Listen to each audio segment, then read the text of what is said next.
ఒకటి మాత్రం వాస్తవం, జనరల్ గా ఒక 3.5-4 ఏళ్ళకి వస్తుంది కోపం ప్రభుత్వం మీద పని చేయకపోతే. తెలంగాణ ప్రజలు మంచోళ్ళు, ఏమో ఇంకా టైం ఉన్నది కదా, ఇంకా వచ్చే సంవత్సరం చేస్తాడేమో, మళ్ళా బడ్జెట్ లో పెడతాడేమో, 6 నెలలకి ఏమైనా చేస్తాడేమో, ఇట్లుంటది కథ.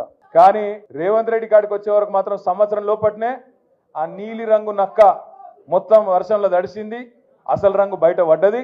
ఎప్పుడు ఈ నక్కను వదిలించుకుందామని తెలంగాణ సమాజం మొత్తం ఇవాళ ఎదురు చూస్తా ఉన్నది. ఇది వాస్తవం, 1-2 కాదు, ఎన్ని అబద్ధాలు. ఈ 6 గ్యారంటీలు, 420 హామీలు, నేను వాటి గురించి చెప్పా. ఫ్రీ బస్ అన్నాడు, తులం బంగారం అన్నాడు, స్కూటీ అన్నాడు, అన్నాడు, మశానం అన్నాడు, ఏది లేదు, ఉన్నదే పోయింది. ఉన్న రైతు బంధే ఎగ్గొట్టినోడు కొత్త ఏమని ఇస్తాడా? అమ్మతోడు చెప్తున్నా, ఇంకొకడు రేషం ఉన్న మనిషి అయితే ప్రజలు తిట్టే తిట్లకు ఎప్పుడో చచ్చిపోతుండే.